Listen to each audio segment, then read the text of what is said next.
Thank you very much. This is a very exciting project. We're going to do something that will go rapidly, relatively inexpensively, and we'll make it better than it ever was, frankly. It'll be something that people are going to be very proud of. Along with, in the bigger picture, a place called Washington, D.C. That is the bigger one, and we'll talk about that in a little while. But let's talk about right now the Kennedy Center, and I'm delighted to be here as we officially announce the incredibly talented artists who will be celebrated later this year at the 2025 Kennedy Center Honors. It's going to be a big evening. I've been asked to host. I said, I'm the President of the United States. Are you fools asking me to do that? Sir, you'll get much higher ratings. I said, I don't care. I'm President of the United States. I won't do it. They said, please. And then Susie Wiles said to me, sir, I'd like you to host. I said, okay, Susie, I'll do it. That's the power she's got. But I just, so I have agreed to host. Do you believe what I have to do? And I didn't want to do it, okay? They're going to say, he insisted. I did not insist. But I think it will be quite successful, actually. It's been a long time. I used to host the Apprentice finales, and we did rather well with that.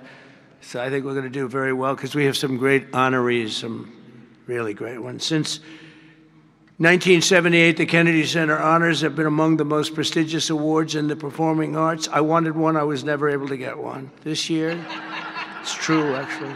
I would have taken it if they would have called me. I waited and waited and waited, and I said, the hell with it. I'll become chairman, and I'll give myself an honor. Maybe I'm going to honor, next year we'll honor Trump, okay? This year, the board has selected a truly exceptional class of honorees. I mean, really exceptional. First is country music star, actor, and producer George Strait.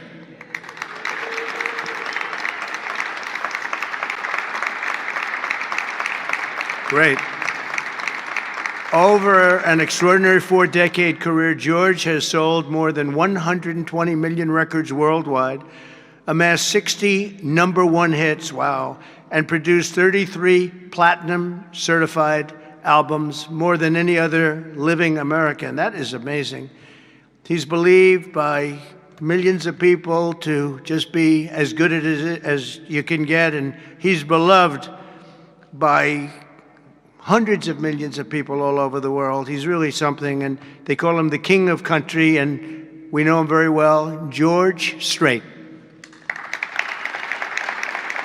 Okay, please. Oh, it looks nice. You're a good-looking guy. I hope he still looks like that.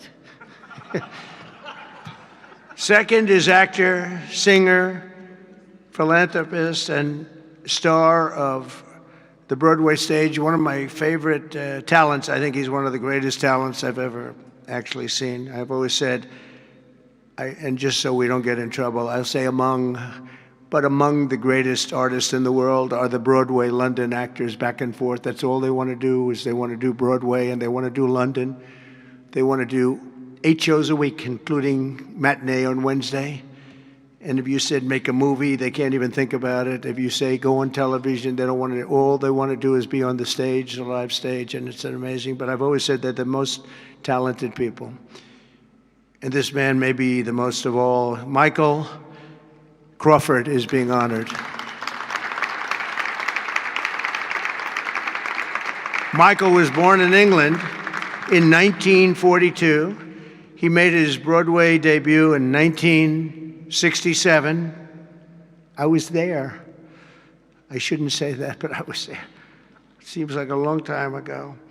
And he became an international sensation in the 1980s for his original portrayal of the Phantom of the Opera, one of the greatest ever, ever, ever, ever.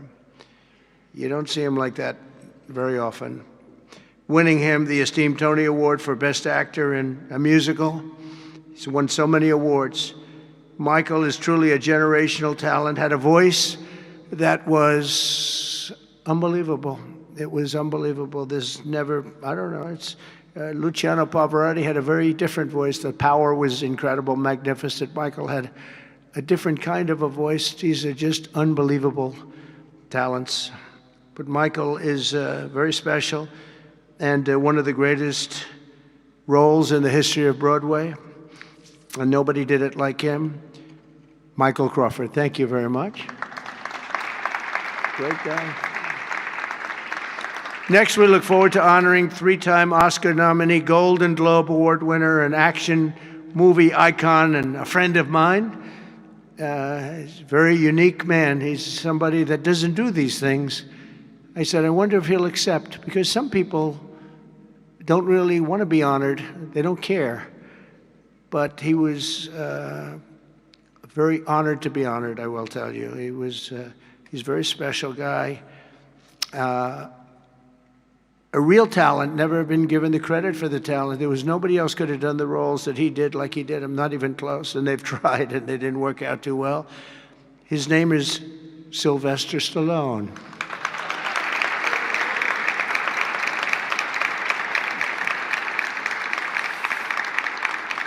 So it's very few, almost, if any, people that could have taken a name and made it so incredible, like Rocky, Rambo, Creed, and others. But think of it, Rocky, Rambo, if you did one, you're good. You do two. And I'll never forget, I was a young guy, and I went to see a thing called Rambo, and it had just come out. I didn't know anything about it, but I was in a movie theater, like we used to go to movie theaters a lot. And I said, this movie is phenomenal. What the heck? And that turned out to be a monster. Rocky is Rocky. I mean, the way that happened, you know, Sly had no money, nothing, and he went around, and everybody wants to do a boxing movie. It's the most, you know, probably more than any other type of character, boxing, always boxing. It's so great. And there's rarely been anything like this one. John Voight did a great one, as you know. Champ, great. I think that was right there, too. John Voight's a phenomenal person, phenomenal actor. But Sly came in, and he had no money. He wrote a script, along with thousands of other people writing scripts on a boxer. And for some reason, a studio picked up this and liked it. And Sly he's in an old car that he came in from Brooklyn, or someplace in New York, but I think Brooklyn. It barely made it to California. He was sleeping in the car. I mean, he had nothing. And he wanted control over who the actor was going to be, because he said it can't be successful if you're going to pick a movie actor with a bad build, okay? A nice face, but a bad body. And he said, I can't have these guys, because he's a tough cookie, and he knew exactly what it took. He knew what a boxer's body was. So they brought him one, and I won't tell you who it was, but it was a big name. But the chest wasn't exactly what you need.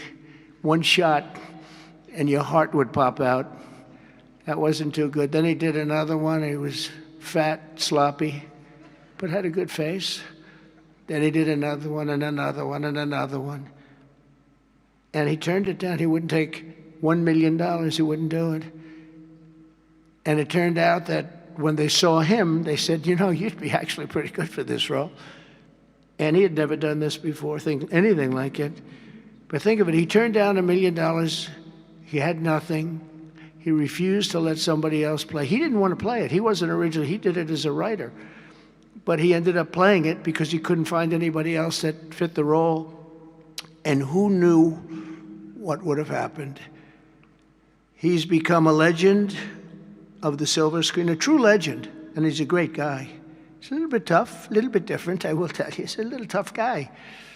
But he's a phenomenal person with a phenomenal wife and family. Incredible wife, incredible family. His films grossing more than $7.5 billion, which is either a record or very close to it. I can't imagine anybody doing more. If you add up Rambo and Rocky and these others, I can't imagine anybody doing much more. 7.5 billion worldwide over the course of 6 decades. And Sly is a pillar of the really American pop culture and a Hollywood superstar like few others, and one of the biggest names on the Hollywood Walk of Fame. In fact, the only one that's a bigger name of the Hollywood Walk of Fame, they say, is a guy named Donald Trump. I'm on the Hollywood Walk of Fame, too, if you can believe that one.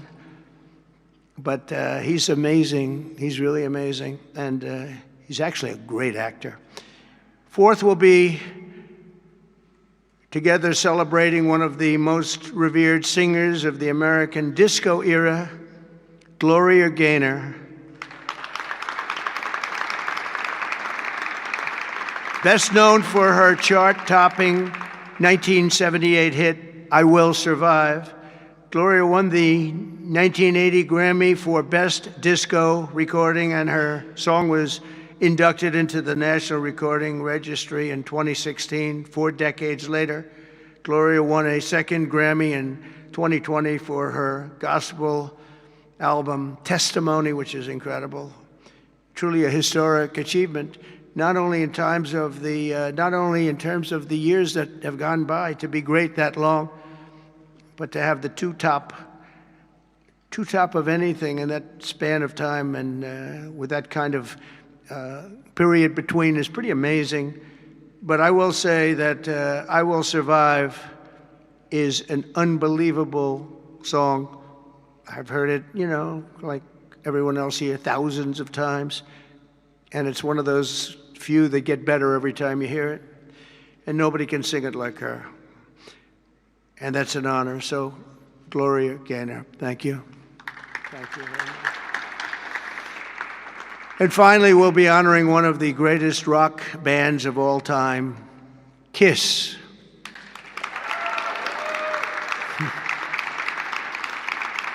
So Kiss was formed in 1973 in New York City by founding band members, and incredible people, by the way, Paul Stanley, Gene Simmons, Ace Frehley, and Peter Criss.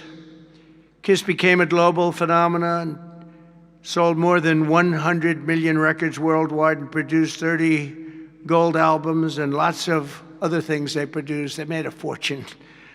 And they're great people, and they deserve it, and they work hard, and they're still working hard, and it's an honor to present Kiss. Thank you very much. Got it? Yeah. Thank you. And they're going to do something very special. Kiss is going to be here on a little bit before the show. I think they're going to do something very special. We're going to have a good time. The 48th Kennedy Center honorees are outstanding people, a standing group, incredible. We can't wait to celebrate the Kennedy Center honors. It'll be in December. It'll be on CBS. In a few short months since I became chairman of the board at the Kennedy Center, we have completely reversed the decline of this cherished national institution. It was being run down. Money wasn't being spent properly. They were building things they shouldn't have built that nobody wanted, instead of taking care of the great gem that it is. You look at the marble, look at the quality of the marble, and the things that, with a little fix-up and a little work, we can make it unbelievable. These columns, when you see them the next time, they'll be magnificent. I mean, we have some great plans for this. The bones are so good. The bones of a building, if you don't have the bones, you might as well forget it. I'm working in another building, a thing called the White House. We're fixing it up so beautifully. It needed it. It's been many, many years since it's been properly taken care of. It's incredible. One of the great places of the world. Maybe, I mean, truly, to me, is there anything else even close? But we're doing that and doing some other things, and we're going to also fix up a place called Washington, D.C. We're going to make it so beautiful again. We're going to be redoing the parks, redoing the grass. You know, grass is a lifetime, like people have a lifetime. And the lifetime of this grass has long been gone. When you look at the parks where the grass is old, tired, exhausted, we're going to redo the grass with the finest grasses. I know a lot about grass because I own a lot of golf courses, and if you don't have good grass, you're not in business very long, Lindsey Graham. By the way, you have very good poll numbers, Lindsey. I just saw. Congratulations. But a few short months ago, I became chairman of the Kennedy Center, and we completely reversed it. We reversed what was happening. We ended the woke political programming, and we're restoring the Kennedy Center as the premier venue for performing arts anywhere in the country, anywhere in the world. This has the potential to be anywhere in the world. We're going to make it something that people can't even believe. We have some unbelievable plans, and ultimately it's about the talent you get, though. You know, you can have a beautiful building, you can have nice marble walls, you can have nicely done columns, as I was saying, but if you don't have the talent on the stage, and we're going to get the best talent in the world. To that end, the world-renowned musical Les Mis had a phenomenal 5-week sold-out run this summer, beat projected revenues by 35%, and we've raised over $10 million in private funds from a lot of generous donors, and we closed the $26 million budget shortfall that they had before we got here. And with the help of Congress, we secured the critical funding necessary to rebuild the building, and we're going to get all brand new, highest level seats, magnificent seats, and it's going to be all new. We could have taken the existing ones and do a little paint job, a little fabric, but it's not the same thing. So we'll be taking out next season. All of the seats will be taken out. The room is being completely rebuilt, and I just want to thank the Republicans in the Senate, headed by Lindsey in that case. Lindsey was she's a big fan of this building, and they got a record $257 million that's going to go toward renovations that the building really needs, and all of the exterior is going to be incredible. It's going to be exciting. So I thank you very much, and thank all of your Republican senators. I don't think we had too many Democrat votes, probably. You never have. We don't have Democrats voting even for crime. But I shouldn't make this political, because they made the Academy Awards political and they went down the tubes. So they'll say, Trump made it political. But I think if we make it our kind of political, we'll go up, okay? Let's see if I'm right about that. But I want to thank the executive director for an incredible job. He's done great. He's been with me for just about the beginning, and everything he's touched has been good. He was on high intelligence. He worked in low intelligence and high intelligence. He did better with the high intelligent people, but he's been fantastic. He's the executive director, Rick Grinnell, for his work. Thank you very much, Rick. Unbelievable job. And as well as Lindsey and all the people that helped us in Congress, I want to thank, and the Senate has been incredible.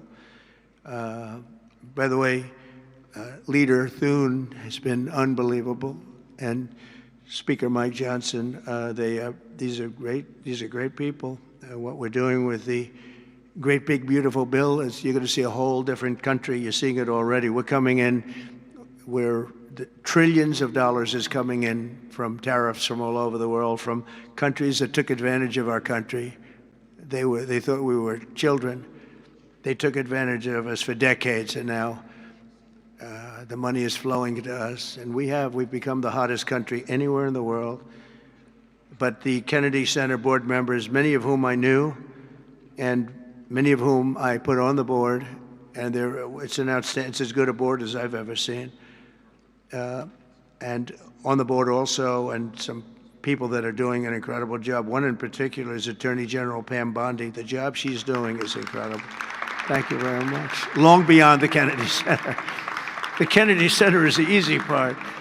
She's incredible, and you're going to see a big change in Washington crime stats very soon. Or not the stats that they gave, because they turned out to be a total fraud. The real stats, the stats went through the roof. You know, they had a man that was forced to put up stats like they were doing better. They're not doing better. Crime is the worst it's ever been, but it started as of about yesterday. You see a big change, and people are feeling safe already. I've had so many calls, thank you, sir, thank you. They were afraid to walk out. They're not afraid anymore. And this will be like the border. We started off with millions and millions of people coming in from all over the world, gang members and people from jails. They were unloading their jails into our country. All over the world they were coming, drug dealers. They came from Africa, they came from Asia, they came from South America, Venezuela in particular. They were coming in, Trinidad, and the toughest people you've ever seen. And by the millions, and for the last 3 months, we had 0, 0, and 0. We had 0 people come in for 3 months. They respect our country again. That's the other thing. All over the world, our country is respected again. So I also want to thank the Chief of Staff, Susie Wiles, who's fantastic. She's done an incredible job. And Sergio Gore for the job he's done with personnel. Thank you very much, Sergio. Fantastic. In the coming months, we'll fully renovate the dated and the infrastructure of the building and make the Kennedy Center a crown jewel of American arts and culture once again. I think we'll bring it to a higher level than it ever hit. Actually, it hit a certain level, but we're going to bring it to a higher level than it ever hit. We have the right location, and soon we will be a crime-free area. This is going to be a crime-free area, by the way. You'll be able to go out. People tell me they can't run anymore. They're just afraid. And they'll be running again. We're going to have a crime-free. It's a big statement because if one thing happens all year, Pam, you better be good, because they'll say Trump did not fulfill his. One person gets a little injured by somebody, they'll say Trump did not fulfill his promise. No, we're going to be essentially crime-free. This is going to be a beacon, and it's going to also serve as an example of what can be done. We have to get rid of this cashless bail nonsense. If you look at New York, Chicago, Los Angeles, which is so badly run. Los Angeles, they can't get the houses. They can't get the people their permits to build their houses. They're trying to rebuild their houses from the ridiculous fire that should have never allowed to have taken place. They should have had the water coming down from the Pacific Northwest, but they didn't do that. But they can't get the permits for the people that want to build their houses. But I want to thank Lee Zeldin, because the federal government has gotten all of their permits, which are much more difficult permits, actually, and had them literally within 30 days after the fire. Everybody had their permit. But you don't have the city and state permits. They got to get going. The governor and the mayor have to get going. It will just be a matter of time that we're going to do something that's going to be incredible. We're going to use the Kennedy Center as a big focus of it. And that's the 250th anniversary celebration that we're having. So it's 250 years. So we have the Olympics, we have the World Cup, and we have the 250th anniversary celebration, all in this administration. And it's an honor that we were able to not be allowed to do what we were illegally and what we were supposed to do, and that was we had a great election in 2020. We won the election by a lot, but it was a rigged election, and we had to wait 4 years, and we waited 4 years, and it's interesting because I got the Olympics and I got the World Cup. I can't claim that I got the 250th. That one's a big one, but I happen to be here. But I got the Olympics, I got the World Cup, and I said, the shame of it is that I'm not going to be president when it happens. And lo and behold, look what happens. We have some bad things took place, and now I'm going to be president for the Olympics. I'll be president for the World Cup, and the 250th is going to be maybe more exciting than both. It's a great celebration of our country. We're going to be using this building for a lot of the celebration having to do with 250 years. But as I said earlier, I'm determined to make Washington, D.C. safe, clean, and beautiful again. It's going to take place very rapidly. Be prepared. And a big part of that's going to include the Kennedy Center. So thank you very much. And I want to thank everybody for helping us. This is mostly the group right here. They're young, they're smart, they're ambitious, they want my job. Someday one of them will probably have it. But we have a great group of people that are putting this together, and they're also helping us with Washington, D.C. We're going to make Washington beautiful. We're going to redo roads. We're going to redo the medians, the pavers, and the medians all throughout the city. We're going to take all the graffiti off. We're going to have to remove the tents and the people that are living in our parks. We're going to be redoing the parks, the grasses and all. We're going to be going to Congress for a relatively small amount of money, and Lindsey and the Republicans are going to be approving it. I don't know about the Democrats. They don't approve anything. It's amazing. It's like they just don't want to vote for anything. They've got the yips. You know, in golf they say the yips. The Democrats are afraid to do anything because they don't want to be criticized. But fighting crime is a good thing. We have to explain. We're going to fight crime. That's a good thing. Already they're saying, he's a dictator. the place is going to hell, and we've got to stop it. So instead of saying he's a dictator, they should say, we're going to join him and make Washington safe. But they say, he's a dictator.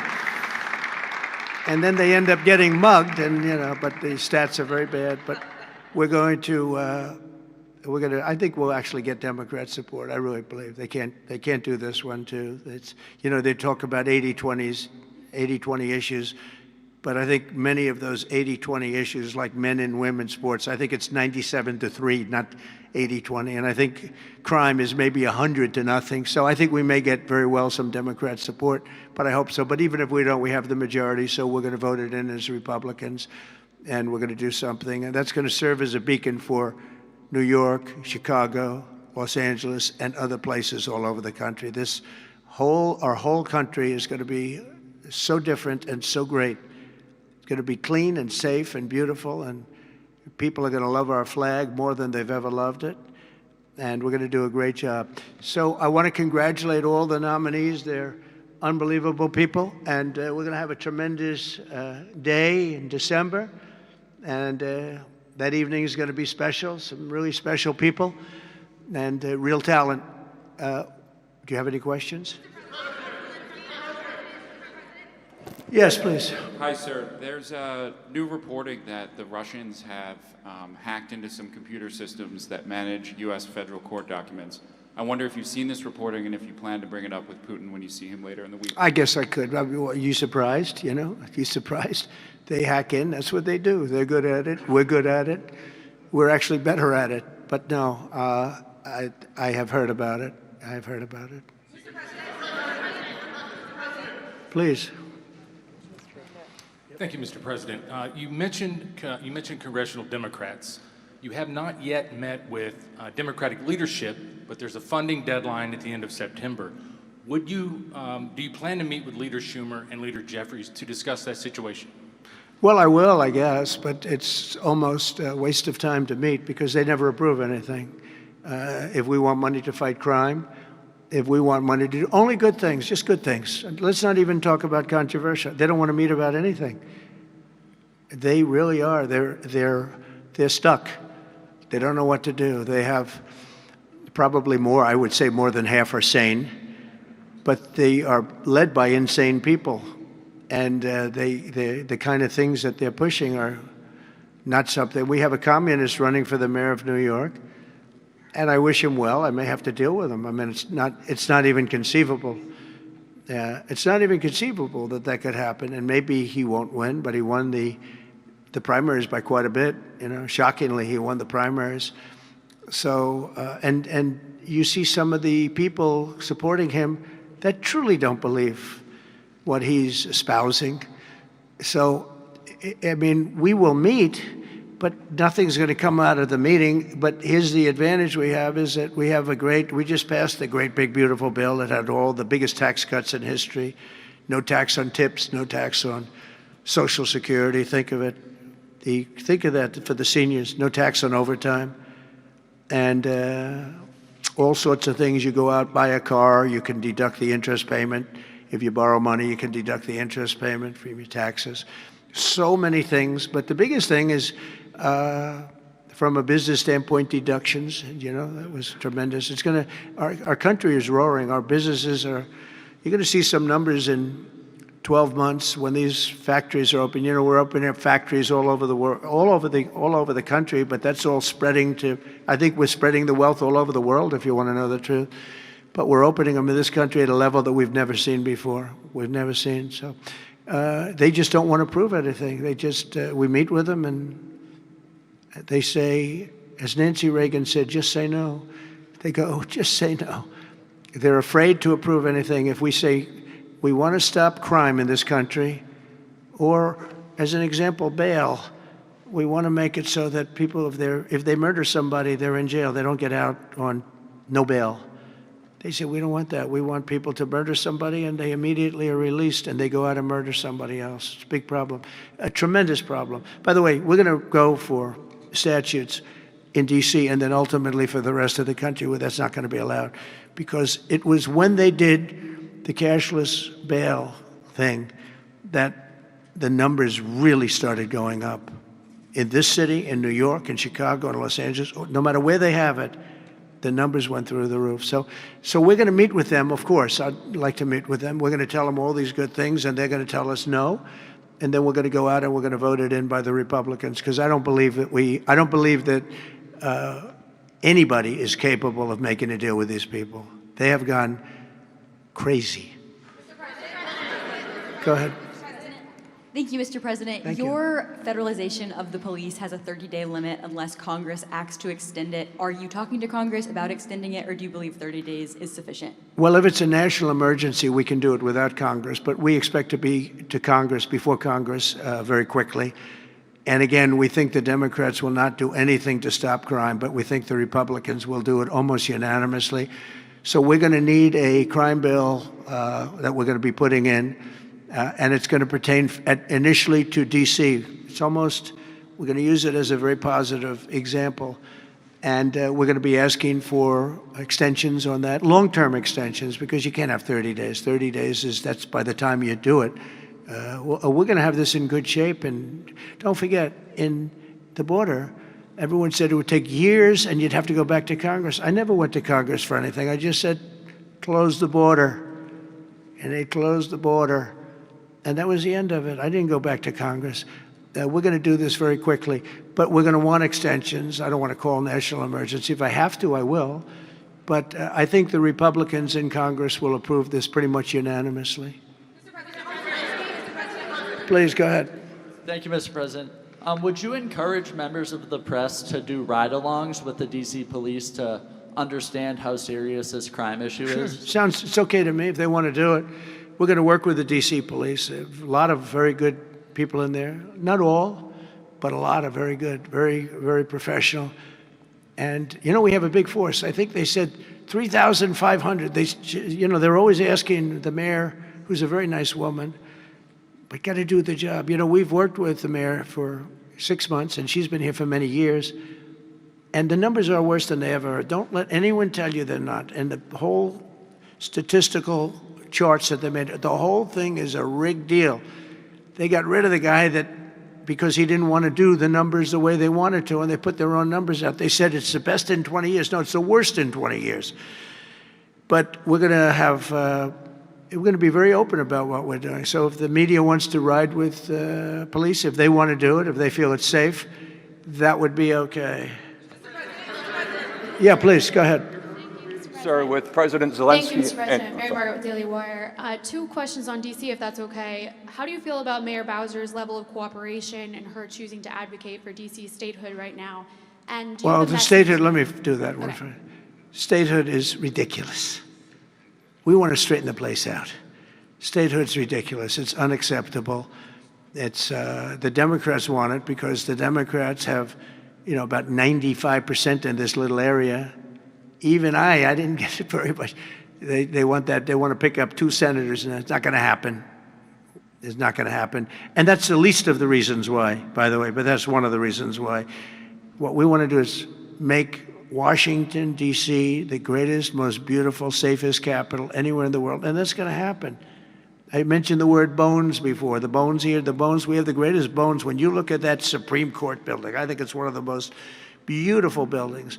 When you look at some of the buildings here, it's so magnificent, and everything's good, but it's just dirty and not properly maintained. It's not taken care of. Potholes in the roads. All of it's going to happen very quickly. We're going to seek a relatively small amount of money for fix-up, and we're going to put it out to bid. And we have great contractors here, great road builders, everything. And we're not ripping roads apart so they're closed for 4 years as they redo the concrete bases. And you don't need that. We need a beautiful topping by a very talented asphalt-type person, somebody that does the job. We go out, when I get contractors, I use great contractors. To me, a great contractor is a very special, like a great surgeon, like a great teacher, like a great nurse. A great contractor is very important. We'll only use the best. And when you put a coat of asphalt on that 2 inches of asphalt, 3 inches of asphalt, it looks brand new. You take all the garbage off. They reseed it, as we call it, or different names, but they take the bad stuff off and they put the good stuff down. It takes not a long period of time. A matter of a few days, you'll have a beautiful, magnificent road. You fix up the curbs. You get rid of the medians in this town are just horrible. You know, you're riding around, I think to myself, leaders come from foreign countries. You see, with leaders all the time, differently. They came in from India recently and from everywhere. They came in from a war that we just ended, Azerbaijan, and you know that, and Armenia. We just ended the war. The two leaders came in. One of them said, my country looks better. The roads are better than, you know, we were talking about it. I said, what do you think? He said, well, the roads are better in Armenia than they are in Washington, D.C. It's embarrassing. And I was asked at the last press conference, they said to me, how important is it? You're doing world peace. We're going to on Friday to Alaska, meeting with President Putin, Russia. How important it is that the capital is important? I said, very, very important. I told my father, said to me, when you see a restaurant and you want to go and you want to have dinner, and then you go up to the front door and it's dirty, turn around and go back because the kitchen's dirty. It's the same thing with the capital of the United States of America. If it's dirty and unsafe, it sets a bad tone for the rest of the world. So we're not going to do that. We're going to have this capital fixed up, safe, clean, and beautiful in a very short period of time. Go ahead, please. In the back? Yeah, please. Yes, Mr. President, how were your calls this morning with European leaders, and was it your call not to invite President Zelensky to your meeting with Putin? No, just the opposite. No. We had a very good call. He was on the call. President Zelensky was on the call. I would rate it a 10, you know, very, very friendly. I know the leaders because I was at NATO, as you know. I took it from 2% to 5%, 2% that wasn't paid, 5% that is paid, which is trillions of dollars in defense capability. No, it was always going to be, I was going to meet with President Putin, and then after that, I'm going to call the leaders and President Zelensky. I'm going to call President Zelensky, and then I'll call, probably in that order, the leaders. There's a very good chance that we're going to have a second meeting, which will be more productive than the first, because the first is I'm going to find out where we are and what we're doing. Again, this is Biden's war. This isn't my war. He got us into this thing, and it should have never happened. This war would have never happened if I were president. But it is what it is, and I'm here to fix it, and I'm here to stop 6,000, 7,000 people last week. 7,213 people last week were killed, mostly soldiers. But missiles being lobbed into towns don't exactly help either, but mostly soldiers. And Ukrainian and Russian, they're not American soldiers, but you know, if we can save a lot of lives, it would be a great thing. I've stopped 5 wars in the last 6 months. And on top of that, we wiped out the nuclear capability of Iran, obliterated it. It's turned out to be a correct word, by the way, because you know some of the press said, well, maybe it wasn't obliteration. It was obliteration. And we're going to meet with, I would say, the second meeting. If the first one goes okay, we'll have a quick second one. I would like to do it almost immediately. And we'll have a quick second meeting between President Putin and President Zelensky and myself, if they'd like to have me there. And that would be a meeting where maybe it could be absolutely work. But the first meeting will not work that out. Certain great things can be gained in the first. It's going to be a very important meeting. But it's setting the table for the second meeting. I think the second meeting, if the second meeting takes place. Now, there may be no second meeting, because if I feel that it's not appropriate to have it because I didn't get the answers that we have to have, then we're not going to have a second meeting. Thank you, sir. Thank you, sir. I didn't ask you. Go ahead, please, address. I just wanted to ask you, thank you, Mr. President. How involved were you in the selection process of these honorees? I would say I was about 98% involved. No, they all went through me. They came over, Rick and Sergio and everybody. They said, I turned down plenty. They were too woke. I had a couple of wokesters. No, we have great people. This is very different than it used to be. Very different. These are great people, and they're not. I don't have any idea the Republican, because I want people that. The Kennedy Center has everything. Look at the Academy Awards. It gets lousy ratings now. It's all woke. All they do is talk about how much they hate Trump. But nobody likes that. They don't watch anymore. That used to have 45 million people watching. I remember The Apprentice, first season. The Apprentice had 42 million people. The Academy Awards had 41 million people. We were the second show to the Super Bowl. But since then, the Academy Awards have gone down to, I think they've gone down to numbers that are like a regular show, because it went woke. We're not doing it for that reason. We're doing it because we want the great talent. But these are great people. So I was just a very long answer, but I was very involved. Thank you, Mr. President.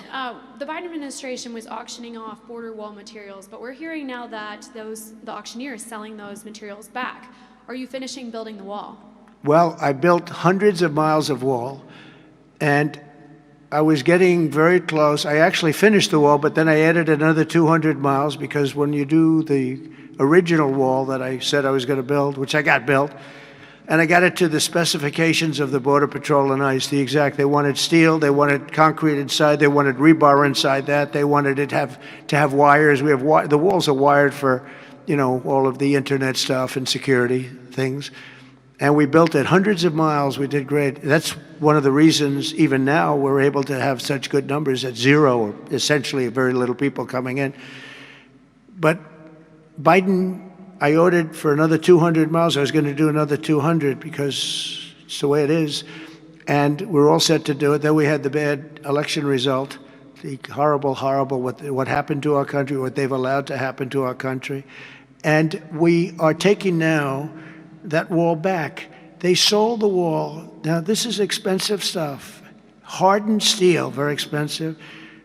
9,000-pound concrete and rebar. Rebar is very expensive, the hardest rebound. No, it's very hard to cut. You have different materials. It's very hard to cut because they cut it down if they can. It's very hard to cut.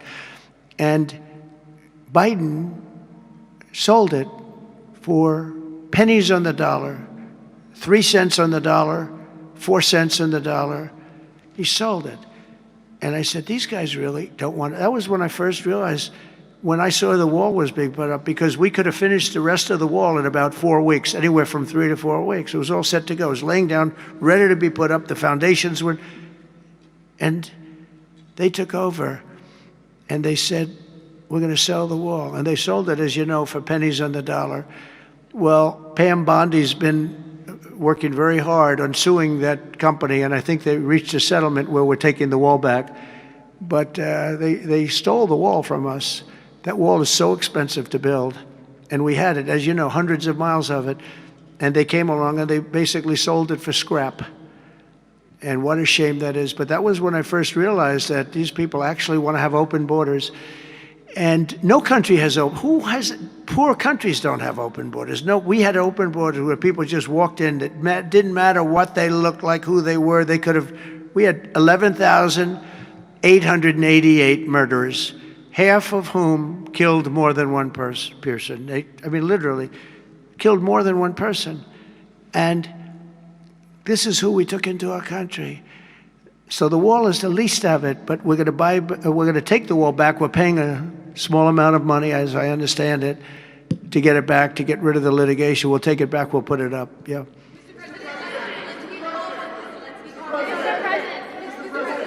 Go ahead in the back, please.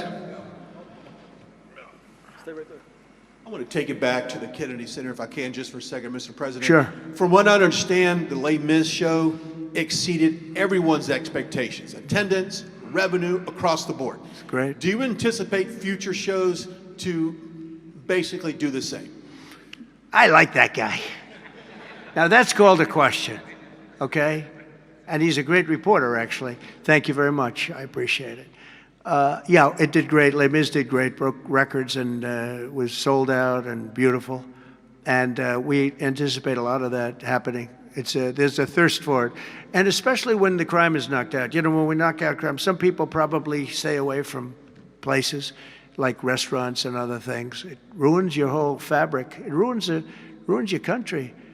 And when somebody thinks they have about a 25% chance of getting mugged, they say, let's not go to restaurants tonight. We're going to make it so that they have no chance of getting mugged. And it's going to happen soon. And yeah, we think we're going to have a lot of very successful evenings here. Please. Will Russia face any consequences if Vladimir Putin does not agree to stop the war after your meeting on Friday? Yes, they will. Yeah. What will the consequences there will be be? consequences. Sanctions, tariffs? There will be, I don't have to say, there will be very severe consequences, yes. Yeah, please. Can I ask you a question about the Fed? Right next to you, please, yeah. About the Federal Reserve. Oh, Federal Reserve, my friend. Posted Too late. He's too late. You're considering suing Jay Powell. Can you update us on your thinking about that and tell us where you are in your search for a new chair? Well, he took a building that could have been painted and fixed, like we're going to fix this building for very little money. And that was in better shape. He took a building and what they did to that building, they built a basement under the building. It didn't have a basement. This is simple to understand. The building is right next to a thing called the Potomac River. The beautiful Potomac River. That means lots of water. And the water is right under the building. And they decided to build a basement under the building in the Potomac River. So in order to do that, you need the biggest pumps that God ever created. And they were pumping their hearts out, but as big as those pumps are, you can't pump it fast enough because it's the Potomac River. If the pump were bigger than this room, you couldn't pump it. But they tried, and they've been building a basement. And I said, why did you want to build a basement? I thought it would be a good idea, sir. A basement is the least valuable floor in a building. I know a lot about real estate. The least valuable thing is the basement. And you don't build a basement under a building that is 2 feet above the river that's right next door. You know, it's right near the river. People don't realize the river's right out their window. And that's the beginning. They did just a terrible job. Instead of, I could take a ceiling like this, they'd rip out the ceiling because they see a crack. Let's rip out the ceiling. And I would fix the crack and I would paint the ceiling. And under the ceiling, they put the most incredible protective material. They go out by 3/4 inch, brand new, gorgeous 3/4 inch plywood and sheetrock, hardened sheetrock. And they had it all over the building. So if a little piece of flake came down, but the problem is when they took the ceiling down and it would hit, they spent millions of dollars on protective material that you didn't have to spend anything. He could have done that job for $25 million, and they spent $3.1 billion. He said 2.7, but it's really 3.1. They just don't want to include one of the buildings in the deal. But it's going to be much more than that. And I think he'll be long gone by the time it finishes because they've got a long way to go. And then I hear they want to hire 3,000 economists. What are they going to do? And he got it all wrong. He's too late. We call him Jerome Too Late Powell. It will live with him forever. I believe that name will live with him forever, along with the name Pocahontas and some of the others. He worked closely with Pocahontas, by the way. She's another beauty. But we have a real problem there. They're way over budget, and they did a job that shouldn't have been done. It was unnecessary to be done. I could have gotten the greatest wallpaper anywhere in the world from the finest stores in the world. I could have fixed up a wall a little bit. It would have taken about 2 hours. And covered it with the most magnificent silk and most magnificent paper for thousands of dollars as opposed to tens of millions of dollars. What a shame it is that they did. But they would take down areas of the building that shouldn't have been taken down. They could have literally been painted, and they didn't do that. So they've got a long way to go. And I think it's just grossly incompetent, but not quite as incompetent as his decision not to do interest rates, take down interest rates, because just like they shouldn't have taken down a ceiling, they should take down interest rates. Every point costs us $360 billion a year. Think of that, $360 billion for 1 point. And we should be down at 1% because we're the leader of the world. We were always the lowest interest rate until like a certain time ago, decade, couple. But we were always, because we were the United States of America. So even if the country was run badly, we were considered like to be super prime. And now he's got us in a bad place. So we're paying $360 billion a year for each point. Now, I believe we should be 3 or 4 points lower. So that's over $1 trillion we pay. Every year, in interest. And it's really just a paper calculation. You sign a document and you save almost $1 trillion because that number equates very much to the bonds that we have to buy. But despite that, we're powering through it, and we have the greatest economy maybe we've ever had. But the housing sector, people aren't able to get good mortgages. They're paying too much because of Jerome Too Late Powell. He's truly incompetent. And we'll be making another, we put a very good man in temporarily in the one spot because one of the people that was appointed by the Democrats left early. And I heard left because that person wanted lower interest rates. And I heard quit, but I have no idea. I'm sure she won't say that. I'll be naming a new chairman sometime within the next, I think I'll name it a little bit early, the new chairman. I'm down to 3 or 4 names, all good, all great. The problem is you name them and then they turn out to be not good. That's happened to me a couple of times. You name somebody, they tell you everything you want to hear, and then they go in and they turn out to be not good. I mean, he told me everything that I thought was appropriate. He turned out to be a stiff, you know, real stiff. But other than that, I think he's doing a very good job, yes. Okay, maybe 1 or 2 more. 1 or 2 more. Yes, sir, please. Go ahead. Mr. He looks President. like Scott Bessent. Are you the Treasury Secretary? You don't want me for Treasury. I don't know. You look like you could do a good job. Go ahead. I keep my family budget okay. Sir, when you meet with Vladimir Putin Friday in Alaska, Yeah. do you believe you can convince him to stop targeting civilians in Ukraine? Well, I'll tell you what. I've had that conversation with him. I've had a lot of good conversations with him. Then I go home and I see that a rocket hit a nursing home or a rocket hit an apartment building and people are laying dead in the street. So I guess the answer to that is no, because I've had this conversation.